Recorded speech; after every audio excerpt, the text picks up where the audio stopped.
신앙 교육 자체가 어려움을 겪게 된 것은 학교에서 이제 그 진화론에 대해서 본격적으로 가리키면서입니다. 학교에서 진화론을 가리키게 된 이유는 진화론 외에는 마땅한 가설이 없기 때문에 학교에서는 답을 해줘야 되잖아요. 사람이 어떻게 생겼으며 또 천지가 어떻게 만들어졌는지에 대해서 뭔가 이제 답을 줘야 돼요. 과학자들의 역할은 그런 답을 주는 역할을 하게 되는 거죠. 만약에 학교에서 사람이 어떻게 생겨나게 됐냐, 아무도 가르쳐 준 사람이 없어요. 또 세상이 어떻게 만들어졌냐, 아무런 답을 줄 수 없어. 그럼 뭐 굳이 뭐 학교 가겠어요? 답을 안 주는데. 학교의 역할, 특성상 답을 줘야 돼요. 어떤 이론이나 가설을 통해서 답을 줘야만 합니다. 그 답에 대해서 이제 찾다 보니까 이제 진화론과 빅뱅 이론을 이야기합니다. 진화론 자체의 핵심적인 것이 이제 그 사람이 원숭이로부터 시작해서 이제 뭐 사방에 이제 사람으로 이제 진화되어 나갔다라는 것, 또 세상이 어느 순간 폭발이라는 그런 빅뱅에 의해서 이제 생겨졌다라는 것, 그것을 이야기하는데, 뭐 다른 여러 가지 뭐 진화론의 여러 가지 것들이 있겠지만은 그 중에서 이제 많은 이제 진화론을 반대하는 사람들의 입장 자체는 원숭이와 사람 사이 중간 단계가 지금 9월 동안 나가면 뛰어다니고 있어야 된다는 거예요. 진화의 단계가 계속 있으면은. 근데 없죠. 화석에 대해서도 이제 많이 증거들로 이제 그 증거를 이야기하는데, 화석의 증거들도 이렇게 연대를 측정하는 방법들이 좀 더 과학화되면서 그 연대법 자체가 이제 측정했을 때에 과학적으로 맞지 않고, 또 뼈들 자체가 이제 가짜로 판명된 것들이 또 상당히 많이 나타나게 됩니다. 그렇게 하다 보니까 이제 여러 가지 이제 가설들이 있지만은 하나의 가설에 지나지 않고, 빅뱅 이론에 있어서도 어느 날 갑자기 폭발에 의해서 지구가 생겨났고 거기서 이제 미생물이 이제 조금씩 진화돼 나가는 과정들이 있었다라고 이야기하는데, 과학자들이 막히는 것은 그럼 빅뱅 이전의 세계에 대해서는 과학적으로 아무것도 이야기할 수가 없다라는 거예요. 빅뱅 이후에 이렇게 발전돼 나갔다는 것은 이야기하지만은 빅뱅 이전에는 그럼 어떤 세계가 있었고 그 모든 것들에 대해서 순서가 어떻게 되느냐, 그것을 이야기할 수가 없다라는 것입니다. 그러니까 과학적으로 세상에 대해서 이야기하는 것은 빅뱅 이론 이유를 이야기합니다. 그런데 성경은 아주 간단하고도 간략하게 이야기하고 있어요. 세상 어떻게 만들어졌냐? 하나님이 내가 만들었다. 사람 어떻게 만들어졌냐? 내가 만들었어. 이것을 유일하고도 이거다라고 이야기하는 확실하게 기록된 내용은 성경밖에 없어요. 나머지는 뭐 진화론의 과정 가운데서 세상이 창조된 모든 것들은 다 하나의 가설입니다. 실제적으로 이거다라고 확실히 이야기하는 사람들은 없어요. 아무도 없어요. 가설입니다. 근데 가설에 대해서 우리가 듣다 보니까, 학교에서 이제 이렇게 공부하면서 듣다 보니까 세상은 이렇게 창조됐고 이런 순서에 대해서 움직였다라고 이 가설을 이야기하면은 다른 가설이 없으니까 그것을 이제 사람들이 전체적으로 학교에서 공부하면서 받아들이게 됩니다. 학교에서는 일주일 내내 이제 그 과학적인 방법에 의해서 진화론을 이야기하다가 교회 와서 갑자기 얘들아 하나님이 세상을 창조하셨대. 그러면은 뭔가 좀 뜬금없는 얘기처럼 이제 받아들여지는 거예요. 그것으로부터 이제 진화론이 들어가면서부터 하나님이 세상을 창조하시고 이 모든 것들 가운데서의 이게 좀 아니지 않나라는 생각들 자체가 마음속에 들어오게 되고, 그것을 통하여서 신앙교육 자체가 힘들고 어렵게 이제 변해버렸다라는 거예요. 하지만 우리가 생각했을 때에 우리가 가지고 있는 지식적인 그 사고 체계를 바탕으로 해서 모든 것을 바라봤을 때에 우리가 알고 있고 또 배우고 있고 경험한 것만큼 그 어떤 상황들에 대해서 이해하고 판단하게 됩니다. 가지고 있는 것, 어떤 똑같은 상황을 바라본다라고 할지라도 가지고 있는 이해에 따라서 알게 되는 거죠. 예를 들어서 야구 경기를 보더라도 경기 규칙이나 룰이나 선수에 대해서 잘 알고 있는 사람이 보는 거하고 야구장 처음 가가지고 보는 사람하고는 완전히 다르죠. 그러니까 어떤 상황을 이해하더라도 사람이 알고 있는 경험된 그런 수준에 의해서 판단하게 된다는 것입니다. 그런데 온 우주 만물, 우주라는 큰 관점 가운데서 나 자신에 대한 존재를 좀 생각해 보시길 바라고, 그 나 자신의 존재 가운데서 우리가 지금 세상을 살아가면서 수많은 지식과 정보, 그 지식과 정보도 사람에 의해서 밝혀지고 알아낼 수 있는 부분만큼만 우리가 접근해 나갈 수 있는 거예요. 질병의 치유도 그렇고 어떤 문제의 원인도 그렇고 사람이 접근 가능하고 해결한 것보다 하나의 이론과 가설로서 남겨둔 것들이 너무나도 많다라는 것을 보게 됩니다. 감기 고칠 수 있어요? 감기약 먹으면 감기가 나요? 감기약은 없어요. 내 안에서의 그런 바이러스의 활동 자체를 좀 이제 더 증가되지 않도록 막아주고 통증 자체를 좀 무감각하게 만들어주는 그런 역할이지, 감기약은 없습니다. 감기약 먹고 감기 나신 분 있어요? 머리 두통만 해도 원인이 300가지라는 거예요. 두통도 고치는 사람이 없어요. 두통을 확실하게 고칠 수 있다? 없다라는 거예요. 이거 의사들의 얘기입니다. 뭘 얘기하고 싶은가 보냐면은, 모든 그 온 우주 만물에 대한 창조, 질서, 하나님의 존재, 그분의 일하심과 인도하심 자체가 우리 생각 가운데서는 좀 이해되지 않을 수도 있어요. 이해되지 않고, 이게 정말로 사실일까? 내가 학교에서는 이렇게 배웠는데 교회에서는 이렇게 이야기하네? 조금 더 과학적으로 증명되지 않고 증명되기 힘든 분야에 대해서 내가 그것을 무시하고 없는 것처럼, 오히려 하나님의 존재에 대해서는 조금 낮은 수준으로 바라보고 완전하지 않는 그 과학 체계 가운데서의 그 이론과 사상과 그런 질서들은 더 온전하고 우월한 것으로 이야기할 것인가? 우리가 배우고 익히는 거, 학교에서나 사회에서 배우고 익히는 모든 것들은 다 사람으로부터 나온 것입니다. 이 사람이나 저 사람이나 많이 배우든 덜 배우든 사람이 사람으로부터 얻을 수 있는 것밖에 없다라는 거예요. 그러면 내가 이해하지 못하고 또 내가 받아들이기 힘들고 내 생각과 관점 가운데서 이해되지 않는다라고 해서 그게 다 없는 거냐, 또 무가치한 것이냐, 그것을 분명하게 점검해 볼 수 있어야 된다는 것입니다. 여러분, 세상에 대해서 얼마나 많이 알고 계세요?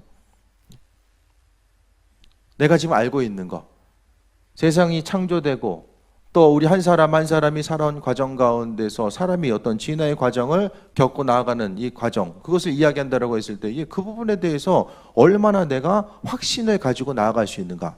내가 내 영혼 구원의 문제보다 또 과학적으로 밝혀진 어떤 것들을 근거로 해서 바라봤을 때에 내가 지금 알고 있는 것, 내가 가지고 있는 믿음의 분량과 또 세상 가운데 학교에서 배운 것들, 세상적으로 이제 그 배운 지식과 비교해서 내가 가지고 있는 믿음의 중심을 흔들어 놓기까지 놓을 수 있을 만큼의 그 과학적인 것이 온전한 것인 건가, 그것을 생각해 볼 수 있게 되기 바랍니다. 좀 어려우세요? 나름 좀 쉽게 얘기하려고 하는데, 오늘 성경으로 좀 돌아가 볼게요. 성경에 나와 있는 도마가 이야기합니다. 제자들이 와서 이야기해요. 우리 예수님 만났어. 예수님 만났어. 그 얘기하고 있어요. 부활하신 예수님, 십자가에 달려 돌아가신 그 예수님에 대해서 제자들이 와가지고 우리가 예수님 만나서 이야기합니다. 근데 처음에 예수님께서 나타나셨을 때에 도마는 그 자리에 없었어요. 그런데 오늘 본문에 보니까 24절에 12 제자 중에 하나로서 디두모라 불리는 도마는 예수께서 오셨을 때 함께 있지 않았다라고 이야기합니다. 25절에 다른 제자들이 그에게 이르되 우리가 주를 보았노라 하니, 우리가 예수님 봤다라고 했어요. 이건 과학적으로 상식적으로 이해되지 않는 부분이죠. 예? 다 십자가에 달려 돌아가신 그 예수님에 대해서 다 봤는데 주를 봤다라고 이야기해요. 그랬더니 도마가 이야기합니다. 내가 그의 손에 못자국을 보며 내가 그 손가락을 그 못자국에 넣으면 내 손을 그 옆구리에 넣어보지 않고는 믿지 아니하거든. 예수님께서 돌아가셨을 때에 손과 옆구리에 또 목과 창으로서 찔리신 그것에 대해서 만져보지 않으면 내가 믿을 수 없겠다라고 이야기합니다.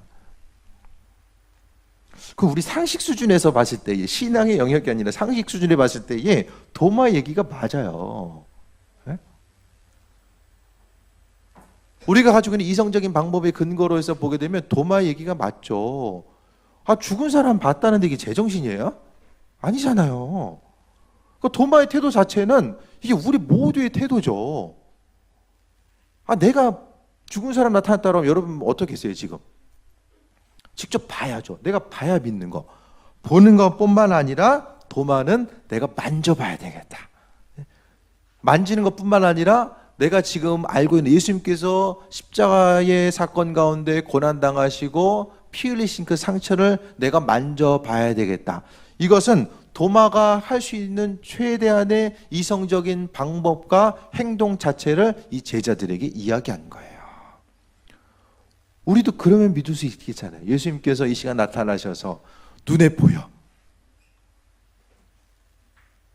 또 만질 수 있고. 근데 그렇게 해도 아마 안 믿는 사람 많을 거예요. 그 사람이 예수님인지 어떻게 알아요? 하지만 도마는 같이 있었잖아요. 그분의 목소리. 그냥 들어서 아는 거고 함께 지냈던 그분. 뭐 돌아가신 지 부활하신 지 오래된 분이 아니잖아요. 얼마 전까지만 해도, 며칠 전까지만 해도 함께 있었던 그분. 그분에 대해서 도마는 알아낼 수 있었을 것입니다. 자신이 할 수 있는 최대의 모습을 통해서 이렇게 이야기해요. 26절에 여드레를 지나서 제자들이 다시 집안에 있을 때 도마도 함께 있고 문들이 닫혔는데 예수께서 오사 가운데 서서 이르시되 너에게 평강이 있을지어다 하시고, 예수님은 문 열고 들어온 게 아니에요. 육신의 몸을 입고 있으되 가지고 있으되 또 한편으로는 영적인 존재로서 움직여지는 분. 이해는 안 돼요 우리가. 이성적인 방법 가운데서는 문을 열고 들어온 것도 아니고, 뭐 돌아가신 분이 죽었다 살아나신 분이 문을 열고 들어온다. 또 두 가지 관점 자체. 우리가 생각하는 것은 어떤 그 영적인 존재나 육적인 존재 하나만 이해하게 되는데, 오늘 본문의 예수님은 영적인 존재이면서도 육적인 존재. 우리 이성적인 사고는 이해가 안 돼요. 왜? 본 적이 없기 때문에. 영적이면서 육적인 존재를 우리가 경험한 적이 없잖아요. 그런 존재가 어디 있어요? 죽었으면 죽은 거고 살면 사는 거지. 하지만 예수님의 그 모습 가운데 오늘 예수님께서 본문 가운데서 나타나서 문이 닫혔는데 예수께서 오셔서 너희에게 평강이 있을지어다. 첫 마디로 왜 평강을 이야기했을까? 마음이 불안한 거예요. 지금 이 시간도 계속 마음이 불안한 거예요. 예수님 돌아가셨는데 우리도 이러다가 잡혀서 죽는 거 아니야? 그런 마음의 생각 때문에 불안함 가운데 있었습니다. 예수님 그 마음에 불안한 마음을 아시고 오셔서 너에게 평강이 있을지어다라고 위로의 말씀, 권면의 말씀을 먼저 해주시고 있습니다. 27절에 도마에게 이르시되 내 손가락을 이리 내밀어 내 손을 넣어보고 내 손을 내밀어 내 옆구리에 넣어보라. 그리하여 믿음 없는 자가 되지 말고 믿는 자가 되라 말씀하십니다. 예수님은 듣고 계셨어요. 우리가 한마디 한마디 하는 거, 대화하는 가운데서도 듣고 계셨고, 그 대화 가운데서 듣고 계신 예수님은 우리가 기도하는 기도 제목들 가운데서도 분명히 듣고 계시고 때를 따라서 응답하신다라는 사실을 분명하게 기억해야만 합니다. 예수님은 도마의 말 한마디 한마디를 기억하셨어요. 왜? 도마에게 관심을 기울이셨고 도마를 사랑하셨고 또 도마가 믿음으로 온전히 세워지길 원하는 그 모습이 있었기 때문에 도마를 향해서 오늘 본문을 통해서 분명하게 도마가 한 이야기를 듣고 책망하신 것이 아니라, 그러니까 사람마다 조금 더 이제 그 지성적인 부분이 강한 사람이 있고 또 감성적인 부분이 강한 사람이 있어요. 그 차이점은 있지만은 많은 부분에 있어서 신앙인이든 아니든 간에 기본적인 사고 체계는 우리가 교육을 그렇게 받아왔기 때문에 이성적인 그 사고 체계를 분명하게 가지고 있고, 그것 가운데서 조금 더 지성적이냐 조금 더 감성적이냐 이렇게 좀 나눔의 모습은 조금씩 더 있을 수 있습니다. 하지만 우리의 삶 가운데 오늘 본문을 통해서 도마의 얘기를 통해서 봤을 때에 예수님은 듣고 계셨다라는 거, 그러니까 성경에 있는 내용들 하나하나를 바라봤을 때에 우리 이성적인 사고를 통해서 봤을 때는 도무지 이해할 수 있는 내용들이 별로 없습니다. 다윗과 솔로몬 얘기, 다윗이 정말 존재했느냐, 그 존재했느냐에 대해서 우리가 이성적인 방법으로 바라보기 위해서는 어떻게 해야 돼요? 증거들이 나와야 돼요. 지금으로부터 3000년 이전의 증거들이 나와야지만이 우리가 그것을 근거로 해서 다윗이 존재했었나 보다, 솔로몬이 존재했었나 보다, 이것에 대해서 알 수 있어요. 그러면은 그것들이 발견되지 않는다라고 했을 때에 내가 성경을 통해서 이해되지 않으면은 다윗과 솔로몬은 존재하지 않은 것이고 이 성경의 말씀 자체가 비현실적인 것인가? 다윗 유적 자체가 발굴이 되고 있어요. 솔로몬 유적 자체가 이스라엘 땅에 있어서 솔로몬이 지었던 그 도시들 자체, 다윗성의 이제 도시들의 모습이 조금씩 이제 발굴이 되고 있어요. 발굴은 한꺼번에 이제 뭐 포크레인으로 하는 것이 아니기 때문에 상당히 시간이 더딥니다. 하지만 발굴이 되고 있어요. 조금씩 이제 발굴돼서 이제 학계적으로 이제 보고가 되고 있죠.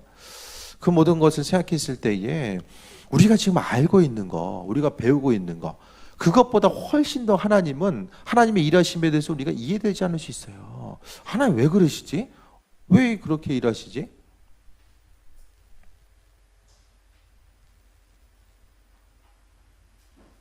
어떤 한 분이 저한테 물어보더라고요. 육신적인 아픔과 어려움이 있는데 왜 하나님 저한테 그러실까요? 그걸 물어보는 거예요.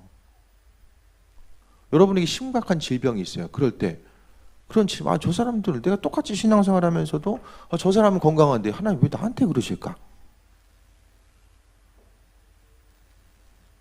그런 생각 들 때도 있잖아요. 예수님 믿으면서도 쉽고 편안하게 좋은 환경 가운데 살아가는 사람도 얼마든지 있는데 왜 나만 이렇게 좀 어려움의 요소가 있을까? 몸의 질병의 요소, 관계에 의한 어려움, 그 어려움의 요소에 대해서 생각했을 때에 결국엔 뭐 이성적으로 이렇게 얘기할 수는 있어요. 뭐 이런 게 아닐까 저런 게 아닐까 하지만은 우리의 사고 체계를 통해서 설명할 수 있는 부분이 있고 설명하기 힘든 부분이 너무나도 많이 있어요. 이것은 신앙의 영역뿐만 아니라 과학의 영역, 또 세상 모든 영역 가운데서도 마찬가지입니다. 언어로 표현해서 정립할 수 있는 부분이 있고 그렇게 하기가 어려운 부분이 있다라는 거예요. 왜냐하면은 사람의 능력 자체, 또 사고 체계, 또 어떤 것을 만들어내기 위해서는 그것을 이제 근거로 할 수 있는 거, 또 수학 문제를 풀더라도 공식을 알아야지 풀잖아요. 그러니까 공식 자체도 성립하기가 힘든 내용들이 너무나 많이 있다라는 것입니다. 내가 알 수 없고 내가 이해되지 않으면 존재하지 않는 것이 아니라 오늘 도마에게 예수님께서 분명하게 말씀하시잖아요. 믿음 없는 자가 되지 말고 믿는 자가 되라라고 말씀하셨습니다. 예수님은 도마가 어떤 증명되고 예수님의 내 삶을 통해서 조금 더 증거로서 보여주시고 또 증명하며 나아가는 그것보다는 그냥 말씀 믿고 네가 믿었으면 좋겠구나. 증거로서 분명히 보여주셨어요. 보여주셨지만은 그래도 한편으로서 말씀하신 것이 믿음 없는 자가 되지 말고 믿는 자가 되라. 28절에 도마가 대답하여 이르되 나의 주님이시오 나의 하나님이시니이다 라고 말씀합니다. 예수님께서는 말씀을 통해서 우리가 어떤 지식적인 체계 가운데서도 알게 하시지만은 이렇게 우리가 체험하는 신앙, 그러니까 성령께서 우리에게 행하시는 것은 우리가 구체적으로 예수님을 알 수 있는 그 체험적인 신앙을 성령께서 우리에게 말씀해 주십니다. 이것은 사람이 살아오면서 믿기 힘든 구조가 있거든요. 내 이성적인 사고를 뛰어넘기 힘든 그런 부분들이 있어요. 그랬을 때에 성령께서 성경에 나와 있는 기적과 능력들을 성령의 역사를 통해서 우리에게 비춰주시고 함께 하시는 부분에 대해서 말씀합니다. 우리가 믿기 힘든 부분이 있을 때는 간구해야 됩니다. 하나님, 내 이성적인 사고 가운데서 이런 부분 좀 믿기 힘듭니다. 하나님, 나로 하여금 하나님을 경험할 수 있는 삶이 되기 원합니다. 주님을 경험하기 원합니다. 하나님 성경을 통해 살아계신다라고 하는데 내가 그 살아계신 하나님 경험하기 원합니다.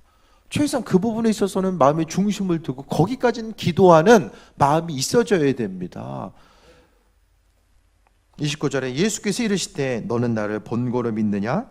보지 못하고 믿는 자들은 복되도다 하시니라 라고 합니다. 체험하고 경험해서 할 수 있는 믿음도 중요하지만 들어서 알게 되는 것, 그러니까 신앙생활도 마찬가지입니다. 어떤 사람은 정말로 심각한 질병이 치유받고서 믿음을 갖게 된 이들이 있고, 어떤 사람은 말씀을 들어서만 그 들음을 통해서 믿음을 갖게 된 경우도 있죠. 예수님께서 정말로 온전한 믿음, 원하시는 믿음은 들음을 통해서 갖게 되는 그 믿음의 분량에 대해서 오늘 원하셨어요. 우리의 삶을 통해서 이해할 수 있는 부분과 이해하기 어려운 부분들, 세상에서의 우리나라의 대한민국이라고 하는 이 땅 가운데서도 일어나는 수많은 일들이 있잖아요. 그 일들에 대해서 뉴스나 신문을 통해서 일어나는 일들을 보면 이런 일들은 이렇게 돼서 일어났구나, 이해되는 부분이 더 많이 있으세요? 아니면 왜 그랬을까? 왜 이런 일이 나타나지? 왜 이렇게밖에 안 될까? 이해하기 힘든 부분들이 훨씬 더 많이 존재한다는 것입니다. 많은 부분이 하나의 가설에 의해서 움직이게 되고, 그 가설이 그 당시에는 맞는 것 같은데 훨씬 더 시간이 지난 후에는 이것이 아니었구나, 그것으로 판명되는 것들도 너무나도 많이 존재하게 됩니다. 우리가 가지는 믿음의 영역, 믿음의 분량, 또 믿음의 근원 자체는 어디로부터 출발하고 있습니까? 항상 하나님을 향해서 나를 하나님 이해시켜 주세요. 날마다 이 부분 하나님 이해되지 않습니다. 하나님 이해시켜 주시고, 나로 하여금 하나님께서 이해시켜 주시는 그만큼만 내가 알고 또 그만큼만 내가 순종하면서 나아갈 수 있습니다. 이렇게 이야기하는 것이 아니라, 정말 오늘 예수님께서 도마에게, 어떻게 생각하면 우리 한 사람 한 사람의 모습이 바로 도마입니다. 우리 대부분의 생각은 도마가 지나친 욕을 했다라고는 생각하지 않아요. 뭐 그럴 수도 있지, 뭐 그런 거지, 그렇게 생각해요. 하지만 예수님께서는 도마에게 분명하게 믿음 없는 자가 되지 말라고 이야기합니다. 그것은 만지지 못한다라고 해서, 또 보지 못한다라고 해서 도마가 믿지 못했다라는 거예요. 예수님의 부활, 예수님 그분께서 십자가 사건을 감당하시기 이전에 그분의 부활하심에 대해서 미리 말씀해 주셨어요. 몇 번을 통해서 말씀해 주셨는데 도마는 그것을 생각하지 못했다는 거예요. 설마 그분이 부활하셨겠어?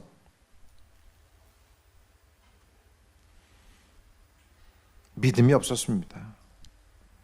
그래서 예수님께서는 믿음 없다고 책망만 하신 것이 아니라, 앞서 이야기했던 것처럼 도마가 믿을 수 있도록 최대한 배려하시고 도와주셨잖아요. 우리에게 있어서의 주님을 더 깊이 알아가고자 하는 믿음의 열정, 영혼 구원의 문제에 대해서 생각했을 때에 우리가 반드시 또 돌아보고 생각해야 될 것이 우리의 믿음의 영역이고, 그 믿음을 통해서 하나님의 일하심과 인도하심을 바라봐야 됩니다. 우리가 이해할 수 있는 부분이 있어요. 때로는 하나님이 우리가 이해할 수 있는 부분, 이성적인 사고체계를 근거로 해서 살아간 우리들에게 이해할 수 있는 만큼 하나님께서 비치시고 함께 하실 때도 있어요. 하지만 많은 부분, 하나님의 일하심 자체는 우리가 생각하고 있는 그 틀과 사고를 통해서 바라보기에는 감당할 수 없고 이해하기 힘든 부분들이 너무나도 많이 있다는 것을 볼 수 있게 됩니다. 이사야서 하나님께서 말씀을 통해서 이야기하잖아요. 내 생각은 너의 생각과 다르고 내 길은 너의 길과 다르다는 사실에 대해서, 깊고 또 넓다라는 사실에 대해서 말씀하고 있잖아요. 믿음의 영역, 너는 나를 본고를 믿느냐? 보지 못하고 믿는 자들은 복되다라고 말씀하고 있습니다. 온전한 믿음이 여러분의 삶에 있어서의 복된 요소로 다가올 수 있음에 대해서 말씀드립니다. 믿음이 있어야지 기도할 수 있고, 또 믿음을 통해서 기도하고 그것을 통해서 하나님의 일하심과 인도하심을 우리가 경험할 수 있게 된다는 것을 말씀하고 있습니다. 주변 사람들을 통해서 이야기했을 때 안 믿는 사람들은 이성적인 사고 체계를 근거로 해서, 또 진화론이나 빅뱅을 근거로 한 사고 체계를 통해서 이야기하고자 했을 때 중심은 그거예요. 오늘 본문을 통해서 이야기해 드린 거, 내가 이해할 수 있고 내가 경험한 것 그 자체가 온전한 진실인가, 내가 알지 못하는 거, 내 사고 체계를 벗어난 것들은 다 거짓되고 헛된 것인가, 그것에 대해 생각했을 때 우리는 항상 온 세상 우주 만물 앞에, 하나님 앞에 겸손한 자로서, 내가 지금 이해하기 힘들고 어려운 부분이 있지만은 말씀을 통한 인도하심, 하나님은 무조건만 믿으라고 하는 것이 아니라 순간순간 우리의 삶을 통해서 그분의 살아계심과 인도하심을 우리에게 비춰주십니다. 그것에 대해서 바라보고, 하나님 지금도 살아계시구나, 인도하고 계시구나, 성령의 역할은 거기에 있어요. 우리가 믿음 흔들리지 아니하고 온전히 하나님 나라에 갈 수 있도록 여러 가지 치유와 회복과 또 예언과 여러 가지 은사들에 대해서 허락하시고 그 모든 것들을 통해서 하나님의 살아계심, 어떤 눈에 보이는 것을 넘어서는 하나님의 일하심을 경험할 수 있게 됩니다. 말씀을 통한 치유와 말씀을 통한 능력, 말씀을 통한 예언, 이 모든 것이 과학적으로 설명할 수 없는 일들입니다. 어떻게 설명해요? 어떤 공식에 의해서 어떻게 접근해요? 할 수 없습니다. 하지만 우리가 가진 믿음이 능력이 되고 그 믿음의 능력을 통해서 우리의 삶이 하나님을 경험하는 존귀한 삶이 될 수 있다는 것을 다시 한번 말씀드립니다. 예수님께서는 도마를 향해서 믿음 있는 자들이 복되다라고 말씀하셨는데 여러분이 복받는 믿음이 있는가?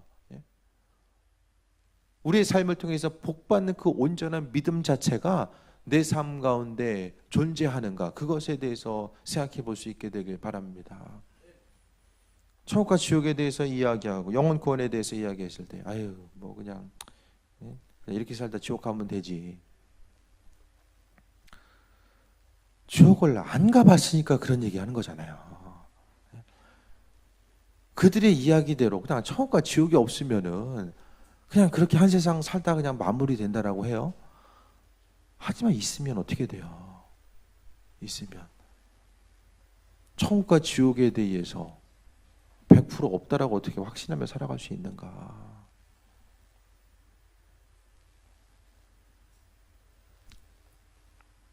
세상에서 영원한 것은 하나가 있다라고 해요. 하나님의 사랑만 영원하다라고 이야기합니다. 변하지 않고 영원한 건 그거 한 가지예요. 확실한 것도 그거 한 가지입니다. 나머지는 다 변하거나 사라지거나 불분명하거나. 이 불확실한 세대를 살아가고 있는 우리들에게 있어서 무엇을 의지하고 무엇을 힘으로 삼고 살아갈 것인가? 오직 예수님은 분명하게 본문의 말씀을 통하여서 믿음 있는 자, 보지 못하고 믿는 자들이 복되다라고 하셨던 이 말씀을 기억하며 여러분의 삶의 여정 가운데 이 문제 어떻게 해결하지? 방법이 안 보여요. 그렇다라고 해서 포기하고 원망하고 불평할 것이 아니라 믿는 자들이 복되다라고 하셨던 그 말씀에 근거해서 주님께 기도하고 그분의 선하신 뜻과 인도하심이 무엇인지를 돌아보며 또 세임 얻고 승리하는, 믿음으로 승리하는, 또 믿음으로 복된 삶이 되는 귀한 삶이 되시길 축원드립니다. 기도하겠습니다. 오늘 하루도 주님 함께 하셔서 감사드립니다. 하루하루의 삶의 여정 가운데 또 주님 바라보게 하시고 주님의 선하심과 인도하심과 예비하심을 바라볼 수 있는 그 은혜를 허락하여 주옵소서.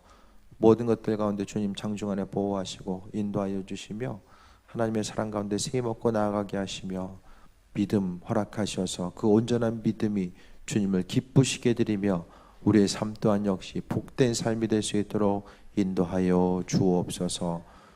우리 말씀이 심령 가운데 새겨지고 그 말씀대로 행하는 삶이 되길 원합니다.